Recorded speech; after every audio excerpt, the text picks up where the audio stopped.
ఈ రోజే డౌన్లోడ్ చేయండి, మీ ఫేవరెట్ షోస్ చూడండి. నమస్తే సార్. ఎక్కడికి వెళ్ళావాదమ్మా?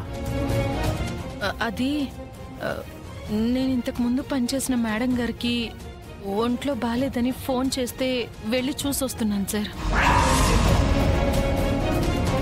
అదేంటి, నిన్నేదో మెడిసిన్స్ కోసం పంపించానని ఇందాక మనోహర్ గారు చెప్పారు.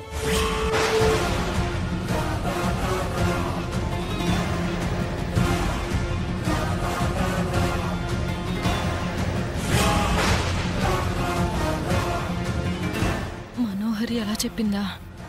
ఆవిడ ముందే నాతో చెప్పి చావాలి కదా. దాన్ని మందుల కోసం పంపించానని చెప్పాను. ఇదేం చెప్పి చేస్తుందో ఏంటో. మనోహరి,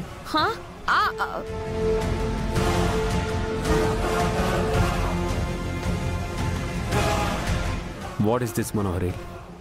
నువ్వు ఒక రీజన్ చెప్పావు, యాదమ్మ వేరే రీజన్ చెప్తుంది.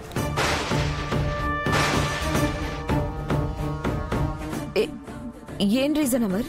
నువ్వు యాదమ్మని మెడిసిన్స్ కోసం పంపించానని చెప్పావు,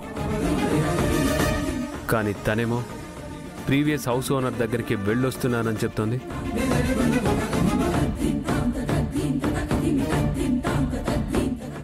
దీనికి ముందే చెప్పకపోవడం తప్పైపోయింది.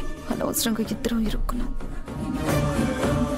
మీ ఇద్దరిలో ఎవరు నిజం చెప్తున్నారు? అది అమర్, తను నా మందుల కోసమే వెళ్ళింది. నువ్వు నా పని మీదే వెళ్ళావని నేను వీళ్లతో చెప్పాను యాదమ్మా. నువ్వు కంగారు పడుకో. కేర్ టేకర్ అంటే నీలా ఉండాలి. నేను మాట పడకూడదని నింద నీపై వేసుకొని అబద్ధం చెప్పావు.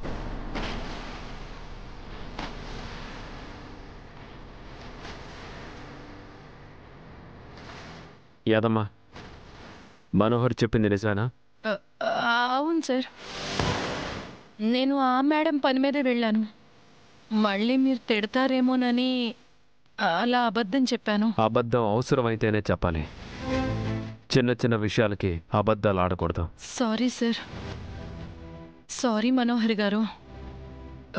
మీరు చెప్పిన మందులు దొరకలేదు. పర్లేదులే యాదమ్మా, నేను వేరే ఫార్మసీకి ఫోన్ చేసి మెడిసిన్స్ తెప్పించుకుంటాను. ఆ పంచే మనోహరి, నీ పర్సనల్ పనులు ఏవి యాదమ్మకు చెప్పద్దు. చూడాదమ్మా, నువ్వు బాగీని మాత్రమే చూసుకోవడానికి వచ్చావు. ఆ పని మాత్రమే చేయి, వేరే పనులు పెట్టుకోకు. ఎవరి పని వాళ్లే చూసుకుంటారు. నువ్వు భాగమతి పనులు మాత్రమే చూసుకుంటే చాలు. అలాగే సార్.